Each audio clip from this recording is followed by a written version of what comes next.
Hey, we are United by Rice, where we talk about all things API NH. My name is Junko Goda, and I'm here with my co-host, Ben Lei. Hey, Ben. Hey, Junko. Good to see you. Good to see you. Our guest today, I'll get this out of the way because sometimes I forget to say this right away, is me too. Abigail Hing Wen. She is I would like to say, a pretty well-known author at this point. I was going to say renowned. Producing like some really killer young adult books that are getting bought and converted into films quicker than I've seen in a long time, particularly in the Asian American space. So I'm excited to play the interview for everybody that Junko and I both did. But Abigail's someone that actually was one of the first people to say yes to come on our podcast, even before we'd even launched. And we've just been waiting to actually interview her and time it with the publication of her next book, which is called The Vale. So very excited to have gotten to talk to her. Yeah, and The Vale is a young adult, she said. Was it teen tween, I think. I think this one goes slightly younger. It's here, I'll read the log line. So 13-year-old Bran Joseph Lee has spent half his life building The Vale, an immersive AI-generated virtual reality environment using technology created by his inventor parents. It's a lush fantasy world complete with a blue forest, a castle, and adventures with his mushroom-obsessed elf named Nomli. A much better place to spend his days compared to his real life, where his parents have suffered through the failed launches of one invention after another. And then, can he and Nomli uncover the truth of what is happening before both their worlds are destroyed? So I think it's already being made into an animated film. If you look at the cover artwork, it has a little bit of that Studio Ghibli kind of look and feel. And and I know some of the folks that are working on it, so very excited about and she was touching upon the story is very AI rich, but she actually wrote this like a decade ago or something like this when we were just starting to talk about AI, so kind of ahead of her time inadvertently. Well, her background, which we learned, right, she's a Bay Area native like me, and spent a lot of her career working, I think, in the tech sector as a lawyer, and so she's very familiar with tech concepts. One of her previous books was called Kisses, Codes, and Conspiracies, and it's a Silicon Valley based thriller, actually, which I believe is also being made into film. Some of the things I'm saying might be rumor, might be unconfirmed, but I feel pretty confident that these things are happening. And then for folks that do have a pretty good filmography in their head of Asian American films, she actually authored I think a 3-book series called Loveboat. So Loveboat Taipei, Loveboat Reunion, Loveboat Forever, of which Loveboat Taipei is already a film. I believe it's Netflix as well. Yes, if not, I think so. Is it Netflix? Came out now. It's at least a couple years ago, and it stars Ashley Zhao and a couple, again, familiar faces, but Abigail's pretty good at giving new people opportunities or young up and coming actors opportunities. And it's so funny, when I saw this film, I remember when it popped up on Loveboat popped up on Netflix. I was like, what is this? Is this like a remake of the old like 70s show, The Loveboat? Right.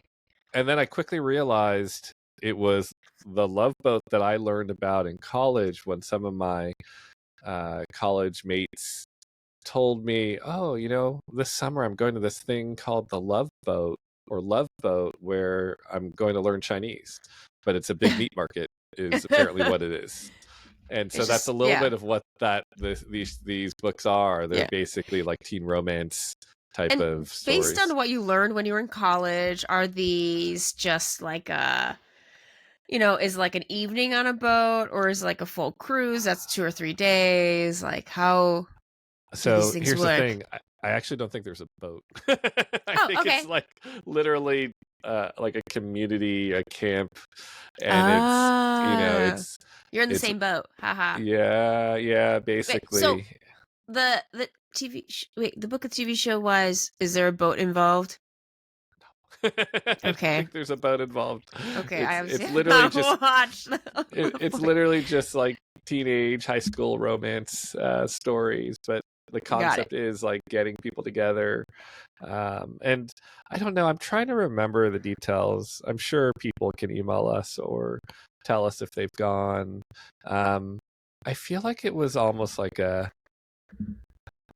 parents pimping out their kids because they knew most of the families sending their kids there were pretty well to do. I can't remember what the cost component of things were, but that's the impression I had. Oh wait, so it's not on the boat, but there is an overnight aspect to it?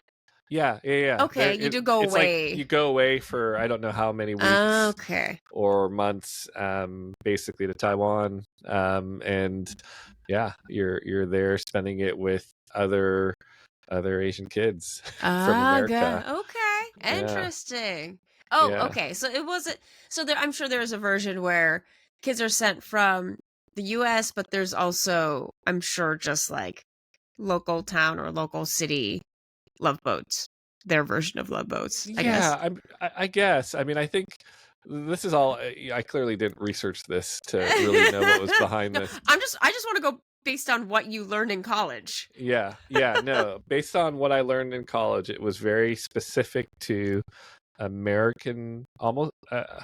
I assume ABCs, basically American-born kids, American-born Chinese, going back to their native land to learn Chinese with other ABCs. But basically, at the horniest time of their lives. It just kind of got the reputation of being called Love Boat. Oh, interesting. Yeah. Interesting. Okay. Got it. Okay. By the way, I should clarify, Abigail's books are not soft pornography at all. They're YA. They're very young adult books. Again, when the hormones are raging, that's what you end up looking for anyway. Let's be honest. Yeah. I think the other thing we learned in talking to her, and I've known for some time, is number one, she's a hustler. Like her business skills, her legal skills, like she pretty knows lethal. how. Yeah, she knows. She is doing everything she can, at least, to figure out how to make her book successful. Besides making sure that they're well written, of course, right? She is a marketer extraordinaire. I see her at a lot of events. She's well connected in the community. But she's also just like constant. Like her brain is able to just constantly create. Mm-hmm. And so, just talking with her. And she likes to use this phrase, was it a buried book? Because she'll want to get something published, but it just doesn't happen, and a couple years pass, and then she kind of labels them as dead or buried, which is actually what happened to this upcoming one.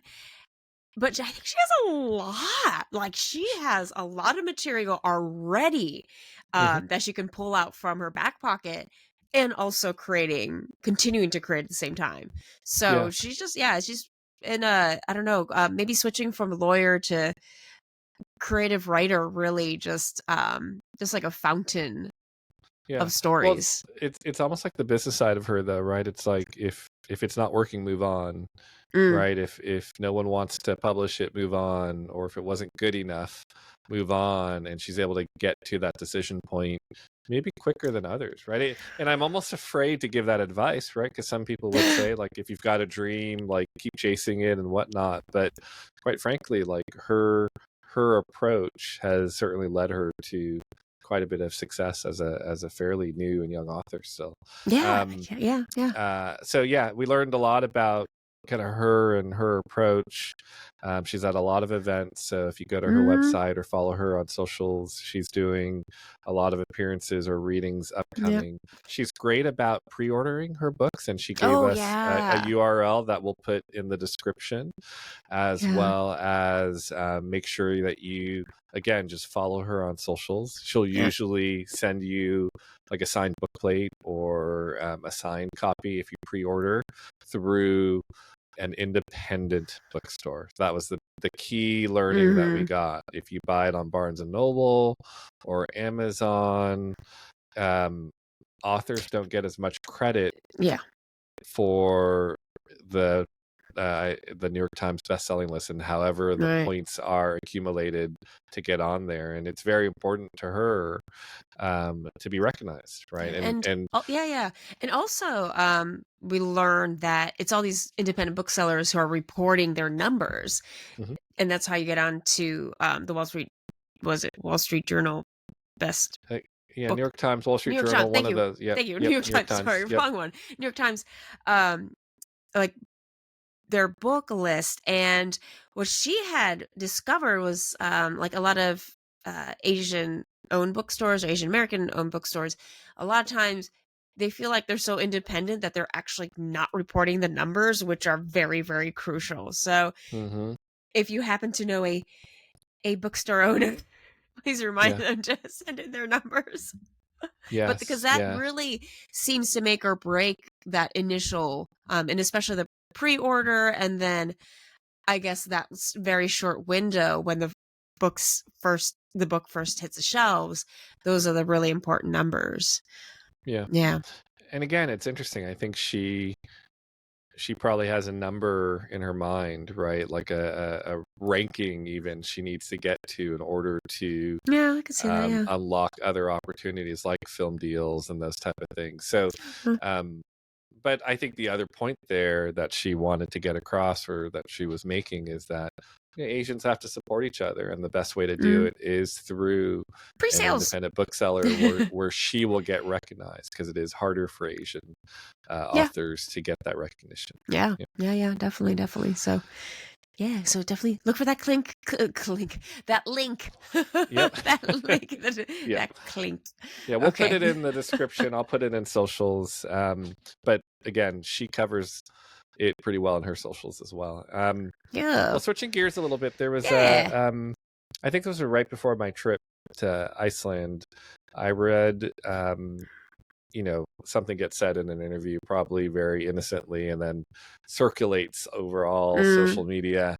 And there was something that Daniel Dae Kim said probably during the press tour for Butterfly. I think I know what you're talking about. Okay. Yeah, that I wanted to get your perspective on. I think he was basically saying that Hollywood has swung too far, in that now, yes, Asians are getting more roles, but now Asian casting directors and filmmakers are requesting specific Asians to play specific like if it's a Japanese character, we only want a Japanese actor. If it's a Korean story, we only want a Korean actor. And I would love to get kind of your thoughts on that. He's not the first to say that. I know Rosalind Chow said that recently. Others have said that recently. But what are your thoughts? Do you agree completely? I think it's case by case. When I see a breakdown, I will tend to ask myself, how much does that character's specific heritage play in the storytelling? If it's something that's more like, well, I'm like, and this. I'm trying to be like, how do I articulate this? So I think it's case by case. The first question I ask myself is, how much does the heritage play in the storytelling, especially language? That's gonna be big. But what if they can learn the language? So let me give you an example. It depends, right? So like pachinko would be a good example. Sure. Not looking at pachinko from a Japanese person's point of view. Definitely kind of have to remove that. Something like pachinko, where our main guy who was cast speaks English and Korean and had to learn the Japanese. I think something like that is very, very hard. You would have had to ultimately cast someone who's gonna at least have one of the language pairs, not all three necessarily. And that's just the reality. And ideally, would it have been great to have enough time to find that actor? Possibly, yes. Because you do save a lot of time. If you're saving a lot of time, you're saving a lot of money on hiring a language coach. So there's that aspect. Yeah, and I feel like it's just case by case. If it's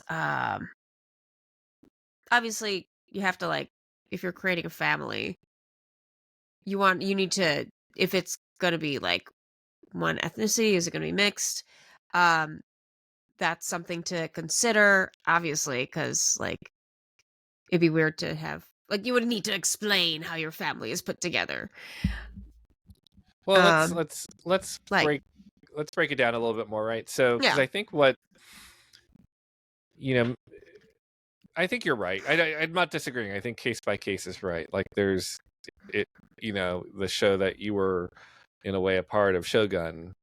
You wanted Japanese actors for that show, right? Yeah. I can't argue that at all. But it's interesting, right? Because I was thinking about, sometimes I was like, if you lean into that, hey, this is a Japanese story, Japanese language is used prominently, we should only hire Japanese actors. Yeah. Actually, what are your here's an example. Thoughts? Yeah. Oh, go ahead. Well, so I want to use an example in the other direction. Take a movie like Black Hawk Down, Ridley Scott film. Okay. It may not be top of mind to you, but it's essentially a movie about the American military, right? In Mogadishu, and a very famous moment in history. And yet Ridley Scott, as he tends to, hired mostly English actors, or even Eric Bana, Australian, right? So you've got Ewan McGregor, you've got Jason Isaacs. Most of the primary cast are English, as in UK English, and nobody, I think, really blinks an eye, right? Because they're all white. Yeah, they can pass as Americans, and they have good American dialects, American English dialects. Yeah, and so I think the point that Daniel Dae Kim is making is that, in general, there aren't enough Asian roles, so we should open them up to everybody, as long as, similar to, I'm sure, a Black Hawk Down process, they can audition and pass as that ethnicity, or with that accent or lack of accent you need. But I'll be honest, I don't have a firm position one way or another, because then again, I think of a show like Shogun, and what, they wanted to give the most authentic story. It's quite possible the actors that are going to also emotionally carry the story the best are going to be people that have some connection to it, right? So my example actually was, and I haven't done this in a while, but it was just a short film that I submitted for, and I usually go hem and haw, but I'm it was a short film. The story is about just making choices, and the character has one line of Korean. I was like, oh, excellent, I will do that. So that's something I auditioned for, because the story, I think it's set in Korea or something like that, but they are speaking English and Korean. But it was just a quick, probably maybe proof of concept about what's happening in this lab. So it doesn't really have to, it has to respect that it's in those two languages, and I think it's set in Korea. But I didn't feel like there's a whole lot of Korean heritage that is addressed, at least within the story. And it was just about, coworkers in the lab kind of thing. So I was like, okay, that I feel comfortable doing. And then I asked my friend to be like, can you just say this line in Korean? And that was it. So I kind of rarely do those things. It'll end up being co-star or just, day player level roles, I think. Especially when it has to do with a different language. Yeah, once someone's like, oh, you got like a scene or two in a different language, that's where I'm like, I don't know. Right. Yeah. Yeah. Unless the person's truly multilingual. I mean, I suppose, the other thing that I might refute in Daniel Dae Kim's statement too is not all Asians look the same. Daniel Dae Kim very much looks Korean, right? Like he is very Korean looking. Yeah. And therefore, I don't know, if you want to tell a Japanese story or a Chinese story, do you cast him, right? Even if you could pull off the language, because if you want to lean as heavily into authenticity as you can, then you would also want to find that. So I don't know. I recognize there's double standards out there that exist, and we want all the opportunities we can for Asian actors. But I'll be honest with you, I feel like we talk to a lot of Asian actors that are looking for jobs, and there's enough jobs for them, right? It kind of sucks right now in these last 2 years. And even casting too, like, I guess studios have been like, oh, there is a thing called blowback. Like, you can't do Memoirs of a Geisha casting in 2025, right? Well, of course not. Yeah. So there is that, like, what? So, for example, would Daniel, if we, again, going back to the, I think it's case by case, if you threw out, well, what do you think about Memoirs of a Geisha? Yeah. It worked then. That was fine back then. It was, and it was such a small playing field. There were so few roles for so many Asian actors. So in that context, yes. Now in this age of, we got a couple more roles than, 20 years ago. In this age of abundance, maybe, leaning specifically into what our heritage is, would yield in really great creative results too. Yeah.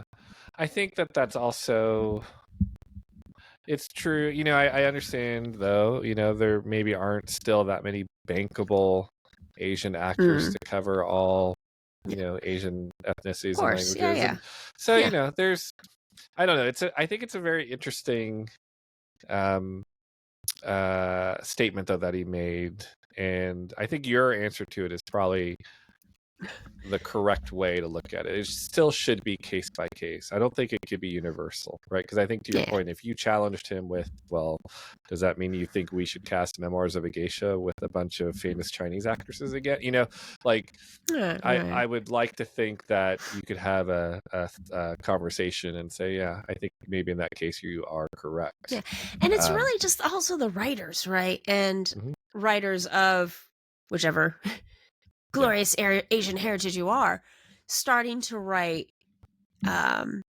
characters that they specifically want to be, let's say, Korean American. There's a specific intention with the writer too, and on paper, specifically stating and locking down a character's heritage from the writer, and also let's say the producer has greenlit the writer to start writing. It does come from the top, and that intention for the top, this, like Butterfly, you could literally, it's a father-daughter at the core. It's a father-daughter story. It could have been set anywhere. Sure. Really. And in case it was. And in this case it was. Like that wasn't even a Korean story originally. So it's that intention, I think, from that top, from the producer, writer, or whoever holds the IP. Them being able to say, well, they're not, like the very Korean specific ones are going to be when they're cooking, not a spoiler. Again, it's the we will show you, not tell you approach that I think we'll see more and more of. That we don't need to explain why we take off our shoes anymore, for example, or why someone will gasp and like if someone is wearing shoes in an Asian household, you're going to be like, gasp. We don't have to explain that as much. We can show it. So there is a dichotomy to the specificity, I think, up until, especially with DDK's career, he's had to wade through so much non-specific and it's open ethnicity kind of stuff. I think that's what he's seen most of his career. But now we're getting those decision makers who are just like, no, we're gonna make that Chinese American. Why? Yeah. Because I said so. Yep. Yep. Yeah, no? Yep, and it serves the story better. So I think again, case by case, I think is the right answer. Yeah. You wanted to do some show and tell. I went to Anime New York. Yes. Well, what did you get? Go first because this is quick. Yes. I did get this in the mail from our. Yay! Take my hand off it from our girl Kyla Yu. Yep. So congrats on her book getting published, and she's been out there doing lots of events and readings, and I can't wait to dig into this. Yep. Yay. Learning about the fetishization of Asian women. Well, she said she thinks men are the ones who should read this. You should be reading it. Yep. My show and tell. So I went to Anime New York. I was interpreting for manga artists. So for those who don't know, this is called a shikishi, and it is specific to Japan. It most likely came from China, but has settled on this specific format. And it's pretty traditional in Japan to sign these or draw pictures. So if you've gone to like older Japanese restaurants, you might see these square-like things on the walls. So Definitely. This is what this is standard. Is that like an advertisement in that shape, or did the artist actually draw that? So the artist actually, so this is my name in Japanese. This is a Rooster Fighter is a popular title right now, and it's getting the anime treatment. It'll be coming out next year. And he kind of added this little, so everyone was pretty much, this is the main character. It's about a rooster who saves the world. This is the main rooster. And there is a sub-character that is an adorable chick. Oh, very cute. So he drew this for me on my day 2, and then day 3 he's like, hey Junko, we have a little gift for you. I'm like, what is it? So he actually drew that the whole character overnight. That's really cute for me for my last day. It was super. That's very cute. Very, very nice. It's a pretty funny series. It's a fighting chicken. Like I can't really say more than that. Yeah, exactly. What else do you need to hear? That looks awesome. That's actually really cute artwork. So, and you were working for the show, the artist, the studio? Oh, for publishing side. So Viz Media is the publisher of the Rooster Fighter manga that is coming, that comes out weekly, and then I guess and then they will be, I guess, distributing the anime. So and that won't hit, I think it's spring of next year. Yep. So so we had a screening of the first episode. That was Japanese with subtitles. We were in the bigger room, so it's like the 1,200 capacity, 1,500 capacity rooms, one of those ones. And they also had someone in a chicken outfit come out and bother the panel. So that was cute. That changed things up a bit. But this was the artist's first time in the States, so it was a really good experience. He was also accompanied by the screenwriter for the anime series, and he's been around he was also the screenwriter for Zom 100, which is that one. Okay. So, and if I'm assuming the Comic-Cons I've been to, like a panel where there's a host asking them questions and you're helping to interpret basically the questions and answers. Yeah. So we do go through a rehearsal stuff, and nothing is ever too spontaneous. It just depends on the artist, but we already have like a set of questions, and we do rehearse, but it sometimes really depends on the artist, and they'll be more spontaneous, and it'll be super fun that way too. And will they allow for some audience Q&A too? So it's Viz, definitely spontaneous. Viz most of the time will, not most of the time, sometimes. it's kind of hit or miss. It depends on the size of the room, which kind of panel we're doing. But Viz will always actually do prize giveaways. Okay. So we'll definitely ask questions. And actually, so for one of the panels, the sensei, the artist is doing a live drawing during the panel.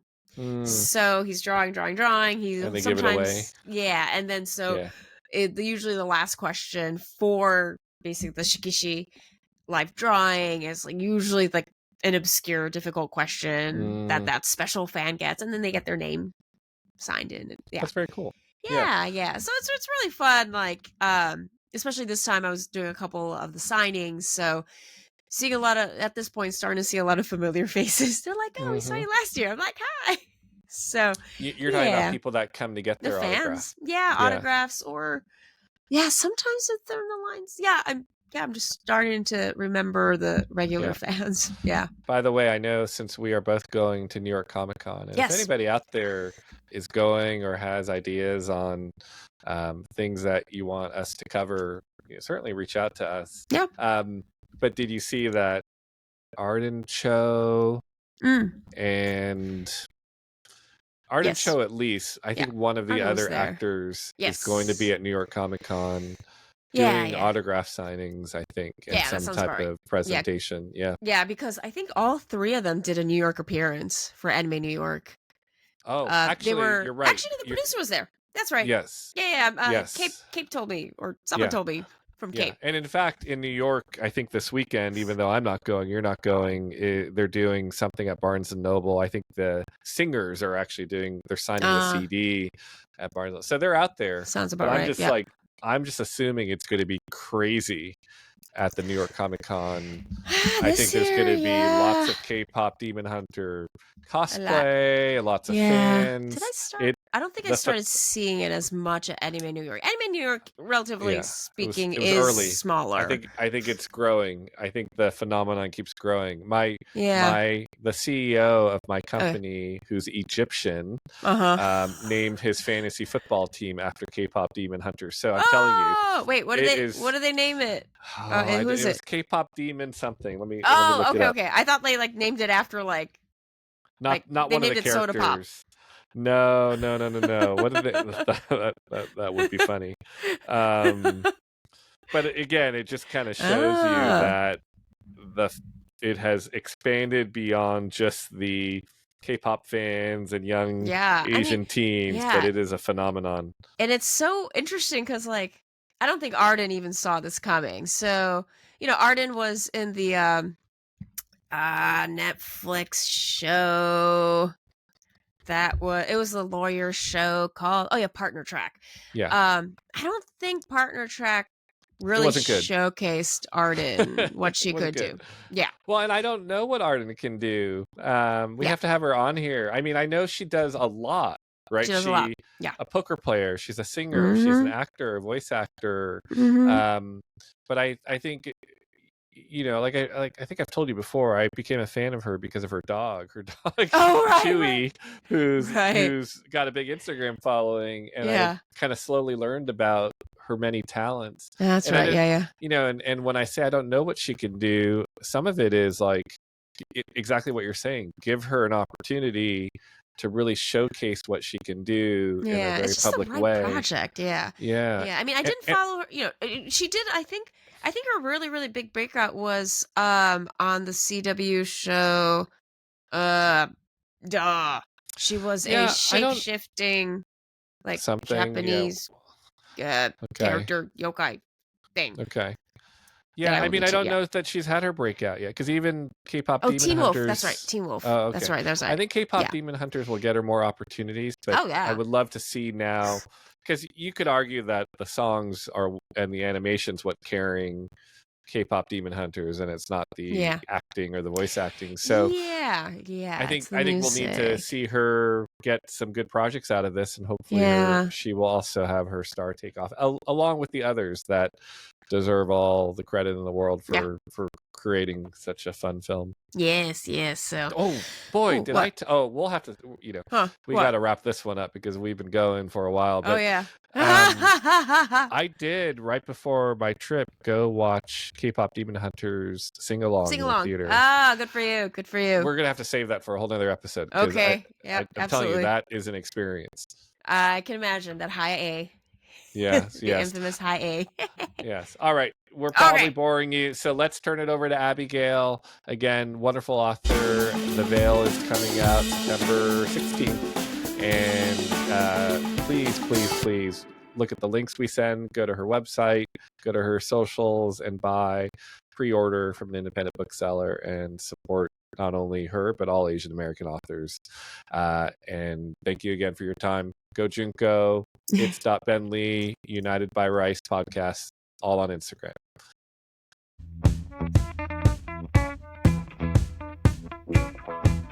Hey, and we're back here with United by Rice, and we are here with Abigail Hing Wen, and who has kindly given her time out, tuning in from Tokyo. And again, I'm still here with my co-host Ben Lei. Yes, and nice to see you again, Abigail. Does everybody call you Abigail? Does anybody call you Abby? So most people end up calling me Abby. I don't actually have a preference, but everybody ends up calling me Abby. But I always introduce myself Abigail, especially because that's the name that's on my book. Okay. But you can call me either.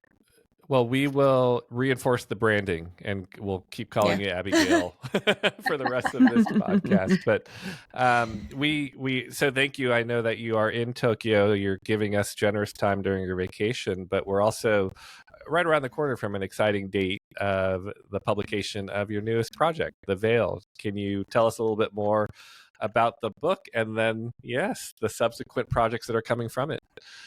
Yeah, well, thank you so much for hosting me. I am really grateful to the community, which has supported. This is now my 5th novel coming out, which it's like insane. I can hardly believe it. But The Vale, interestingly enough, I wrote in 2015, and I wrote it before Love Boat Taipei, which is the book that I'm known for now, the one that became the movie Love in Taipei on Netflix.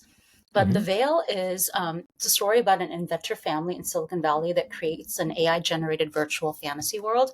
And because it's about AI generation, it's not written by AI, but it was about the subject of AI generation. I had to bury it for 10 years. Nobody knew what that was. So now in 2025, it has entered the vernacular, and it's time to publish it. So I'm really excited to launch this book in the world. But it follows the Lee family. It's a mixed race family in Silicon Valley that they've fallen on hard times, and they are about to be evicted. And so in a last effort, they enter the Vale in a competition to win $10 million. And so that's kind of the backbone of the story. Our hero, Ben Lei, who's 13 years old, really believes in this invention, even though his parents no longer believe. And it's really him driving this opportunity for the family. But at the same time, as he's trying to win these contests with the Vale, this fantasy world that he's been building since he was 7 years old, a wizard appears out of nowhere in the Vale and starts to destroy everything. And so he's got to fight the wizard inside the Vale, but the wizard turns out to have a real world analog. So your previous works have often targeted more of a young adult audience. So I've got lots of questions for you on the Vale because, number one, 10 years ahead of your time with AI. But first and foremost, this just based on even the cover you showed and what I know of other projects coming from the Vale, this seems to be targeted toward a slightly younger audience. Is that correct? Yeah, so this is my debut middle grade novel. It is targeting ages 8 to 12, but like all my other works, it can be read widely. The benefit, actually, one of the benefits of publishing with Third State Books, which is an Asian American publishing house, is part of the thesis is trusting the Asian American creator. And for me, like, family is so central to our culture. And so it's actually a family story. Our main character is Bran, and he has a lot of autonomy and agency, but there is an adult storyline. In fact, there's a love triangle with the parents, and it's like a movie. It's 4 quadrants. So it appeals to adults, kids, boys and girls. And that's actually made the adaptation of it into film much easier. Which is going to be an animated film, correct? Yes, so we actually are wrapping a short film prequel to The Vale, which also doubles as a proof of concept for the feature-length film. Okay, and so what is the timing of that? I mean, it's a prequel, so I guess it would come up before as a warm up, leading up to the book. The prequel takes place like before the events of the novel. So it takes place when Bran is 5-6 years old, and it's called the Vale Origins. It's the story of why the family created the Vale in the first place. But often prequels are released after the main book itself, and that's why they call them prequels. So right now we are wrapping up animation. We're done with the live action, and so we're going to be doing like color correction and some of the other post things that are getting wrapped up. So we'll probably start off with the film festival circuit and a couple private screenings around the country, and then go from there. I see. Oh, okay. Now, circling back to AI. So I know you live in the Bay Area currently. I'm not, and if that's not public, tell me, I can edit that out. But do you have some roots in tech, and what was the genesis of the story to begin with? So I was working in the heart of the AI revolution at the time that I wrote the book, and I was working in venture capital as a lawyer and collecting like a portfolio of AI companies. And I was going to all these amazing AI tech conferences and really just boots on the ground, seeing this powerful technology seeping into all of our lives. And at the time, nobody really was aware of it, even though it was already in our smartphones and our smart devices at home. And so I wrote this book partly in response to that. I wanted to democratize access to this really cool technology that's here to stay, and also to equip people to both take advantage of the potentials, but also avoid the pitfalls. Has your perspective of AI, or fear of AI, any of that evolved in the 10 years since you were right in the heart of it? I don't know if it's so much fear or even I think it's just, for me, technology is neutral. It's the people that are behind it that make the difference. Yeah. I was wondering then. Yeah. Oh, I was wondering then, so to rephrase the question, has the behavior, is it what you expected 10 years ago, that the human behavior part, are we behaving like you expected for us to behave? Did you already see this coming 10 years ago? Really interesting question. There's no one response to AI. So the people who are, part of my work, with all my works, I'm trying to bridge communities. And so with the Love Boat Taipei works, it was bridging across cultures and generational divides. And with the Vale, I'm trying to bridge the people who make technology with the people who consume it or are impacted by it. So, one of the themes of the Vale is actually that ethical people make ethical technology. And I really think that's true. It's actually, at the end of the day, you can have all the government regulators, a lot of them are not tech savvy. They can hire technologists to advise them, but they're limited, right? And they have to be able to trust the technologist who's advising them. And it is really the front lines, the engineers on the ground that are building this technology. They're the ones that are going to see things, and they're the ones with the power to shape the technology in a way that's safe for humans, that's human centric, that's weeding out biases, implicit biases, and thinking about the safety issues. And so part of my hope in writing a book like this is that we'll inspire more ethical people to go into this field and be part of the creation of it. Sure. Yeah. Now, so circling back, you wrote this book in 2015. So where does it actually sit in the sequence of your 5 books in terms of when you wrote it? Yeah. So there's 3 Love Boat books. All 3 of them were written after 2015. And then I wrote Kisses, Codes, Conspiracies, my 4th novel that came out from Macmillan last year. Then The Vale would be going backwards in time. So it's the last book I buried before I published Love Boat Taipei. But there were 4 other books before The Vale that I also had to bury. And actually, can you back up a little bit with your terminology of bury? To you, what does it mean to bury a book? It means I wrote the whole thing. I wrote the whole thing, and then I had to shelve it. So that actually is not uncommon. I was told when I started this journey that it's 10 years, 1 million words, 10,000 hours. I was hoping to be a prodigy and get it done sooner, but no, it took me exactly that. And so The Vale was my senior thesis, my creative thesis in my MFA program. And it just never saw the light of day. It never went to publishers, nothing. And I just had to set it aside and move on. So, and I had to do that 5 times. It was very painful with each one because you put so much of your heart and soul into every book. But, part of it was just timing. So then The Vale is, do you consider The Vale one of your few resurrected burials? Yeah, I think it's definitely a resurrected one for sure. Absolutely. It's redemption for sure. Yeah. Yeah. So I guess you can't say. Maybe you can't never use say the never. word bury. Yeah. We actually just announced The Fidget Booth, which is my 6th novel, and that's coming out in 2027. It's being illustrated now as a graphic novel. Nice. That's coming out with Harper Alley, and that one was a dead short story in 2020, and that now is a graphic novel. So, girl, you're so deathy. You are so deathy. It looks like everything you create, though, it does not like it. You'll never know. But this happens with authors. This happens, like you said. This happens with authors regularly, right? Like Stephen King is still releasing books that were old, buried, short stories and novellas or whatnot. Part of it is reputation, right? So your reputation's growing, but also, like you said, you maybe were just ahead of your times with an AI. But I even think there are AI related movies that did come out 8, 9, 10 years ago that if they were released today would have a whole different receptivity than back then. So, well, congrats on all that success.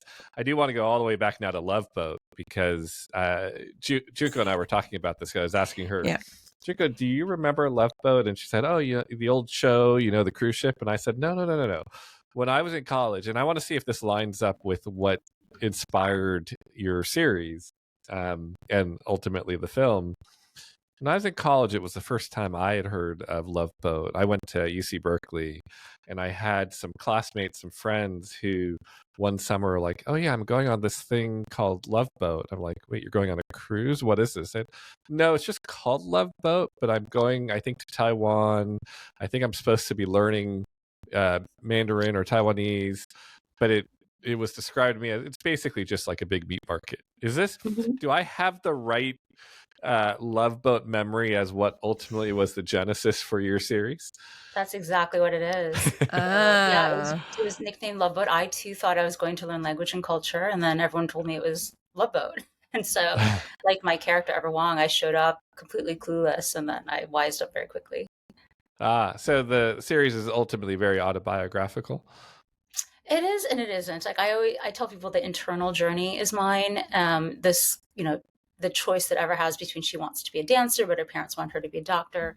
How does she navigate pursuing her passions while still honoring her family? And my favorite review ever was the South China Morning Post, which said that it was the first Asian American young adult book where the kids came to a deeper understanding of their Asian parents. And that meant so much to me. It meant the world to me.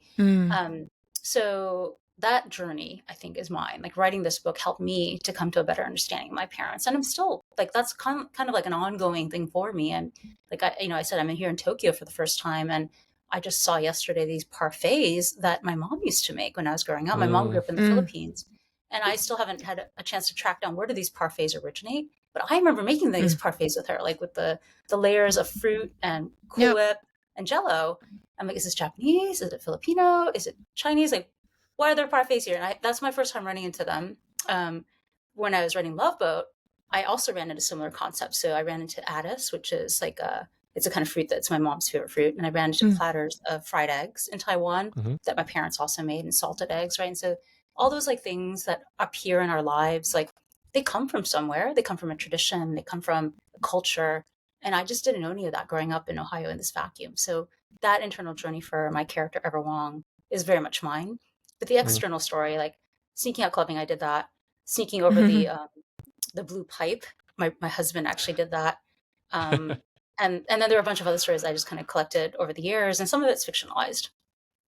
Was the name change for the film, was that because of like IP reasons, the old Loveboat show? Exactly, yes. So we had this whole conversation when I first published the book, can we use the word Loveboat? And the answer was yes, because it's a book, not a TV series. But then when we became a movie, the same question came back up, and this time the answer was no, because it's a film and there's also the TV series.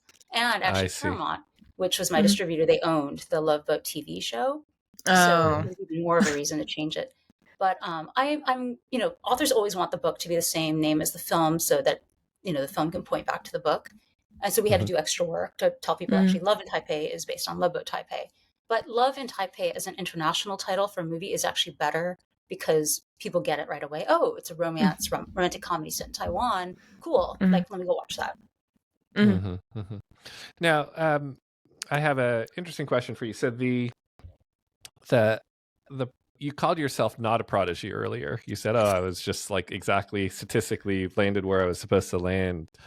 But if you recategorize and say, well, I'm an Asian American woman author and my books are now getting optioned to films almost automatically, it feels like, that's way above the curve, right? I don't, that is not the average scenario, especially for the young adult audience. So I'd love to just kind of hear that journey and how your first series became, obviously it was successful, but how did it become a film to begin with, hit the streaming networks, and then, my understanding is Kisses, Codes, and Conspiracies is also on its way to the screen. In fact, I heard a rumor of the director, so maybe we chat offline about that.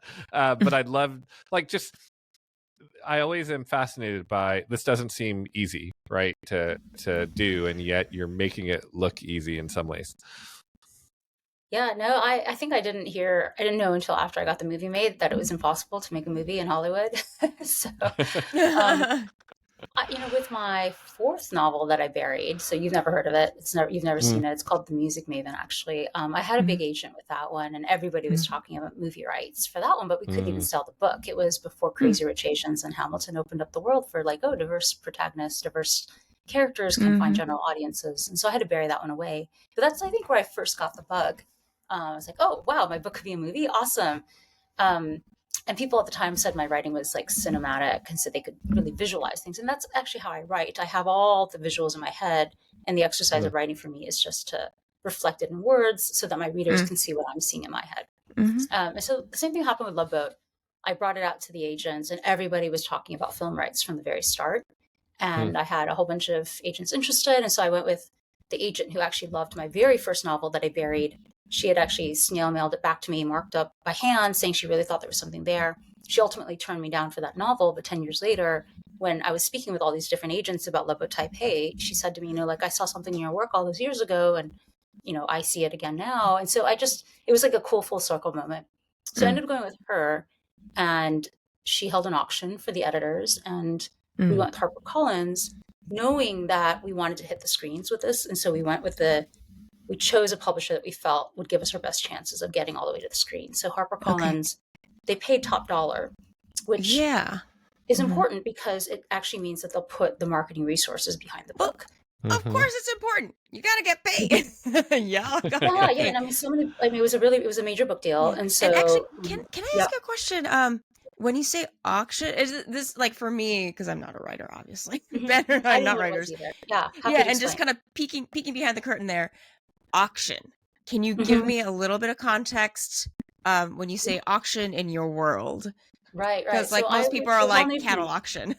Right? Or Banksy ruining an auction. So yeah. But basically, I remember, I think she basically let it be known that she was going to hold an auction for this among the publishers. And so I spoke to a whole bunch. I can't even remember how many. But I met with I just spoke with editor after editor, and they gave me their vision and what they're thinking. And then they submitted their bids to her. And then I don't really know the full scope of everything that happened at that point, but we eventually narrowed it down. And again, why did we choose HarperCollins? They paid top dollar, but also we could tell that they were really behind the book. And Jane Lee, who was heading up marketing at HarperCollins, actually was part of the pitch.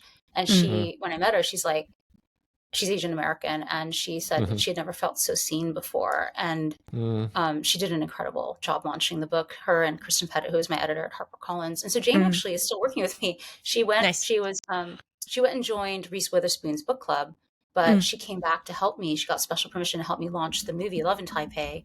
And now she's actually helping with the Vale also. She came to set when we were filming the short film, and she's created all these BTS things that we're excited to share with the world. Yeah. So I'm really grateful to her. But yeah, that's basically what the auction is. And then okay. From there, sounds like a house, right? Yeah. Yeah, like a little bit like when you put. It sounds a little bit like when you put a house out for sale. It's not necessarily people. Like the bids are public. The realtor might tell you what the previous bid was, but it's a private bid, and then ultimately you still have choice on who you give it to, even if there was a higher bidder. Is that more or less correct? Yeah. Yep. And that was definitely, we considered. There were bidders who were not as high that we considered very strongly. But ultimately we decided that Harper was going to give it its best shot. And I think that was true because people ask, how did that book hit the New York Times bestsellers list? And we hit it multiple weeks. And it's like, one, HarperCollins really backed the book. I told them at one point, I remember saying, like, because we had this gorgeous cover, I have it around here somewhere, but there's this beautiful like Asian American girl on the cover, and we love this cover. I love this cover so much. It's like Les Miserables, but like Ever Wong. But I said at one point, just because there's this beautiful Asian American girl on the cover, it doesn't mean it's going to fly off the bookshelves. Like, we have to do the work of translating to audiences, like, why this is relevant to them. And I remember a very specific conversation where my agent said, like, HarperCollins heard you, they've dialed it up to an 11, and they really did. So Barnes & Noble picked the book as their young adult book club pick, and the Asian American community came out for. So those three prongs are why we were able to hit the New York Times bestsellers list for multiple weeks. And Jeff Yang must have. Yeah, I think Jeff Yang from Wall Street Journal. Yes. So I was on Jeff Yang's podcast. Yeah. I remember that. I was on Books and Boba.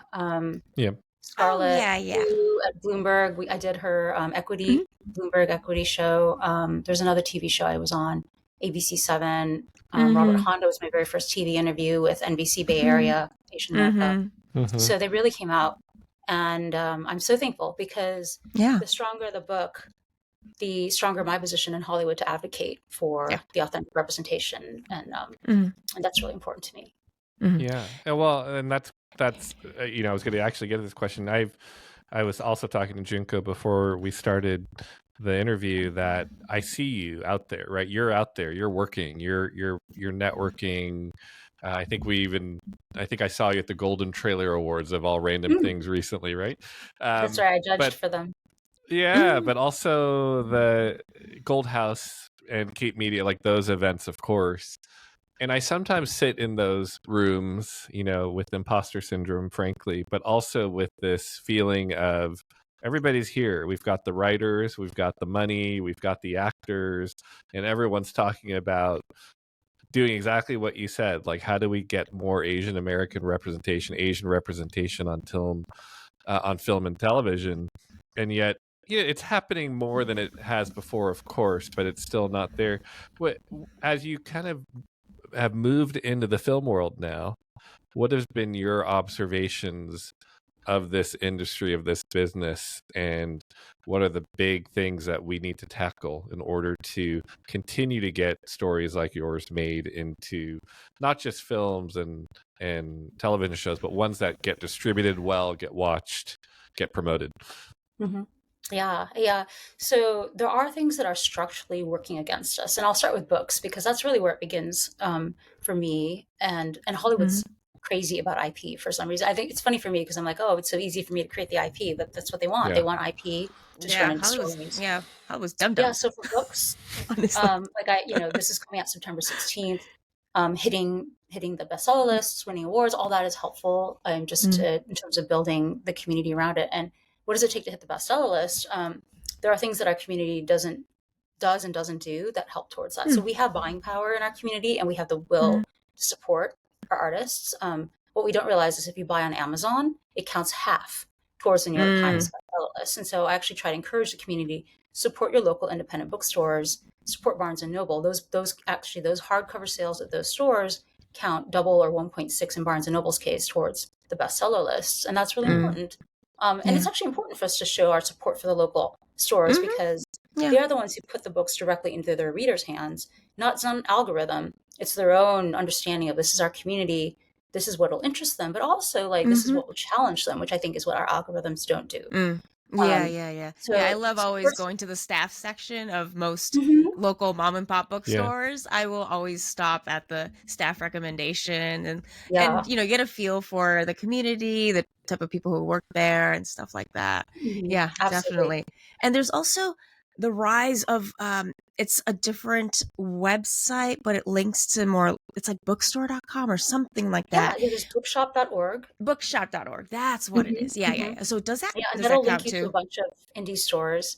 And then pre-orders, like it sounds crazy, but no, because nobody wants to buy anything ahead of time. And like, I get it, but I guess it's like an inventory management thing. But for some reason, it's all based on pre-order. Like pre-orders actually are critical to hitting the bestseller list. And so that's part of my work too, and part of what HarperCollins did for Loveboat. was like just getting out where like pre-orders really matter. So for the Vale, I'm so thrilled to be supporting Third State Books. It's an Asian American publishing house, it's a startup, and so we do need the community support even more to get out word for the pre-orders. We don't have Harper's like big marketing arm this time. I see. But we have the opportunity to show the buying power of the community and the influence of this community.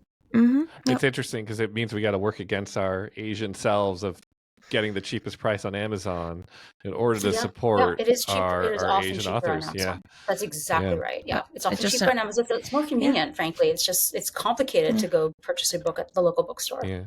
Well, but they're all tricking you, and that's the thing. They're all tricking you. Actually, I haven't think of it as like really shopped on Amazon in a while. Yeah, I think of it as systemic. And actually, interestingly enough, I'm working with a couple Asian American nonprofits who want to support Asian American bookstores, and we were looking at, we're like, there's not that many. None of the ones that there are. So there's You and Me Books in New York City. There is Annabelle's Book Club in Los Angeles. And there's a couple others, but the couple others, they don't actually report their numbers to the New York Times list. So actually that's part of the work that I'm doing now. I'm like encouraging the nonprofits to encourage those bookstores to report their numbers. And I remember seeing an email go by and I was so impressed because I felt like, oh, she really gets it. But it was the head of a nonprofit, and she told the bookstore, you must register to report your numbers for the New York Times list. It's another way we're not being counted. And I was like, that's exactly right. That's exactly what's happening. There's so many ways that our community behaves because that's who we are, and it doesn't fit the system that's been built around this. And so all these things that we're doing don't count. That is part of my work is just trying to educate and try to bridge so that we can make sure that our vote is counted. Yeah, no, these are fascinating insights. And I think, like you said, when did you learn all this? Was it after you published your first book? It's kind of just been incremental. I've been learning it all along. Like this thing about there's these Asian American bookstores are not reporting. That's something I only recently realized. I'm like, wow, I didn't know that. Because we asked, like, oh, you guys report? And they're like, no, we don't. What is that? So So then going into film, I'm interested, actually a question I wanted to ask earlier with Love Boat, as a very first film being adapted from one of your books, was it hard for you to be behind the screen and see the adaptation of your book and how much control were you given as a producer to see your vision come to light? A lot of cooks in the kitchen. Yeah, for sure. A book is just you, the editor, and your agent. But you decide down to the last comma, like what it's going to be like. And then a novel, and then a film is 300 people. So I think that's what the experience was. I'm so thankful for all the incredible talent that came alongside my project, and they lent themselves to these characters and these worlds. I loved my actors. Ashley Lau, who plays Ever Wong, just was so committed. She was a great number one. As number one, she really set the tone, and she set a wonderful tone, a very inclusive one. And then all the four main actors that flew over to Taiwan, they got on the plane and they're like, we're going to learn the names of all the flight crew, because they just wanted people to feel seen. And I think they really made that happen on set. I'm thankful. Cool. I'm so thankful. Yeah. I think at the end of the day, because 300 people are leaving their creative stamp, the book moves, the story moves in all these different directions. But I feel like my actors really, really did their best to embody the spirit of the characters. And I actually think that they're so authentic. The ones that ended up on the screen, the story ended up veering in different directions, but who the characters are stayed true. Yeah. And what were your thoughts on walking into film set hours, work hours wise? Although, I guess as a lawyer, you're already used to long hours. Yeah, no, actually being a mom is how you get used to those hours. I remember when I had children, I took 3 years off. I was so fortunate to be able to do that. And then I went back to work at a law firm, and I was immediately put on this 10-day deal that we were working 24 hours around the clock. And I could do it. It was no problem. I'd stayed up all night with my babies. And so, but there was this young guy that was 24 right out of law school, and he could not stay up. He was passing out everywhere. Yeah, he was like, Red Bull. And you're like, no, I'm like, nothing. No problem. I did this with the kids. I can just stay up on it. So yes, filming hours are insane too, because you have to sometimes wait till the whole place clears out, and so sometimes you're filming from 8 p.m. to 8 a.m. in the morning. Yeah, and the elements. I've been in mountain hillsides. At 3 o'clock in the morning. It's great. It's fun time. Yeah, there's nothing like it. Yeah, I'm working full circle. So I'm working on the short film with Ashley's mom. She's one of my executive producers, and we became friends on the set. So I That's great. love her dearly. And we were looking at each other, talking about the feature length film, and we were like, it's like an addiction. Like, once you start making movies, you just like, there's nothing like it. There's no art form that requires you to like become a lay person in every other art form. Like there's, especially one like this that's both live action and animation. Like we had experts and at so everything. now when you write, and you already said that you write, your process is your visual, right? But now when you write, are you writing with film in mind, with even specific actors in mind? Yeah. Or have you gotten into screenwriting? Yeah, so I am part of Ride Back Rise. Yeah, I'm part of Dan Lin's accelerator in Los Angeles. Before he became chairman of Netflix Films, he started Ride Back, and I'm writing. I'm writing the feature film script for the Vale there. I actually also wrote the first draft of Kisses, Codes, and Conspiracies there, and then I've got a couple independent, like original scripts that I'm working on, and it's been incredible. So nice. Yeah, in terms of like, do I think about the film? Yes and no. I think what I'm enjoying now is leaning into the medium and what they bring. So actually, we haven't announced yet, but my audiobook reader, hopefully it'll be announced by the time this comes out, my audiobook reader, who's fabulous, he made a comment. He said, where a book is about thoughts and a movie is about time. And I loved that kind of distinction, because I'm like, oh yeah, that's so true. And so that actually freed me to lean even more in the script to cutting from time to time. And like, you just wipe out all the stuff that's not interesting. But that's true for sure in books. Like, it's all about the interiority of the character that you can go deep in a way you can't go with a movie. Yeah, of course. Yeah. And like, I have to ask you a creative process question. I don't know. I read in interviews, you're like, oh, stories just flow. Do you experience a block, or where do I go next? You know, do you meditate on it, or are you just able to sit down and just regurgitate everything? No. Yeah, the hard part for me are beginnings. So I write backwards. I know the ending, and then I know how to like reverse engineer from there. But where to start is actually really hard. And I'm constantly redoing the opening. Like right now, my biggest struggle for the Vale feature film is Act 1. I'm like, I need to set up everything. I know exactly where I'm going. I need to set it all up really tightly, really compellingly, and in a much tighter, time frame than I can for the novel. So, I don't get writer's block so much as it's like a problem, a really complicated puzzle to solve. And I love it. But yes, it can definitely be hard. Yeah. So do you consider someone who writes a lot in your head? Yeah, I think you have to. And it's similar to programming, actually. I remember like coming to Silicon Valley and people saying, the best programmers aren't the ones who spend all their time in front of the computer. They have to go away, and you actually think. There's a lot that's synthesized in your subconscious when you're away from your computer. And that's true for me. I wake up all the time with things like problems solved, and you just need to like step away. And that's probably why I love to travel too, because when I travel, so many things kind of just like come together, and I realize things that if you actually just spend all your time thinking about it, you wouldn't get there. Yeah. And speaking of travels, you should probably get back to your travels. Yeah, I'm here with my family. We're having a blast.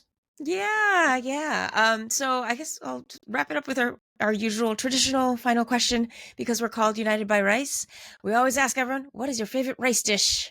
And rice noodles are included. Favorite rice dish? I actually love fried rice. It's just very, very common, very homey, but like fried rice with garlic, with vegetables, with egg.